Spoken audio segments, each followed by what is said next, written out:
Hello बच्चों, let's see this question and here this question से how was slavery abolished in France. France में से slavery का abolishment कैसे हुआ, खात्मा जो है वो कैसे हुआ दास प्रथा का फ्रांस से, ये आपसे इस क्वेश्चन में पूछा गया है। ठीक है, क्वेश्चन का की कॉन्सेप्ट है abolishment of slavery from France. ठीक है, तो देखिए जो स्लेवरी थी, दास प्रथा थी, ये एक बहुत ही बेकार इनह्यूमन सा सिस्टम था पूरा, जिसको हटाने का रेवोल्यूशनरी स्टेप किसने उठाया था? जैकोबिन्स ने। जैकोबिन क्लब का जब पूरा रेन ऑफ टेरर इस्टेब्लिश हो रखा था 1793 टू 94 के टाइम पे, तो उस दौरान क्या होता है, जैकोबिन्स बहुत ही रेवोल्यूशनरी स्टेप लेते हुए स्लेवरी को अबॉलिश कर देते हैं फ्रेंच सोसाइटी से।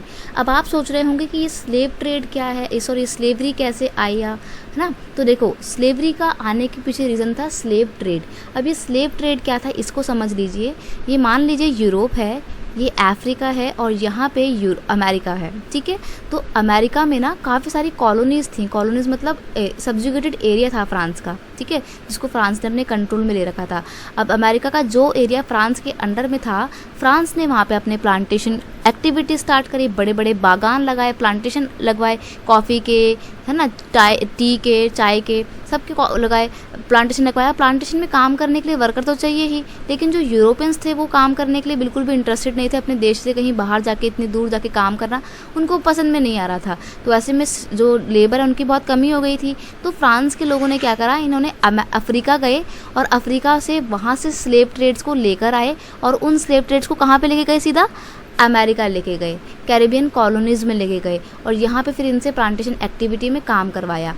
तो पहले यूरोपियंस कहाँ जाते थे, अफ्रीका जाते थे, अफ्रीका से स्लेव्स लेते थे, फिर अमेरिका जाते थे, उनसे काम करवाते थे और जो भी प्रोडक्शन मिलती थी वो वापस यूरोप में या अमेरिका में फ्रांस में ले जाकर बेचा करते थे।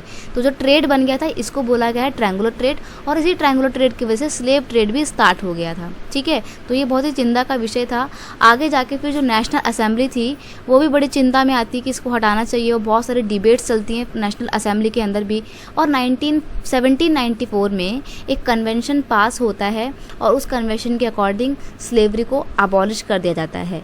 ठीक है, free all slaves, but this lasted only for 10 years. लेकिन जो ये स्लेवरी हटी थी ये भी सिर्फ 10 ईयर्स के लिए ही हटी थी, क्योंकि क्या होता है, जब 1804 में नेपोलियन बोनापार्ट फ्रांस के मोनार्क बनते हैं, because when the Napoleon Bonaparte became, ये ई है, ठीक है, BECAME, when Napoleon Bonaparte became the monarch of France in 1804, he reintroduced slavery। जब वो वापस से वहाँ पे राजा बनते हैं, मोनार्क बनते हैं, तो वो फ्रांस में दोबारा से स्लेवरी का सिस्टम ले आते हैं 1804 के बाद से।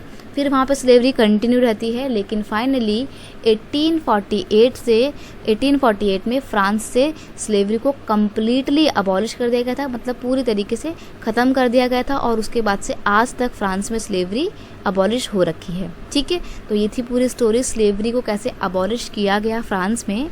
I hope you understand it well. Best of luck.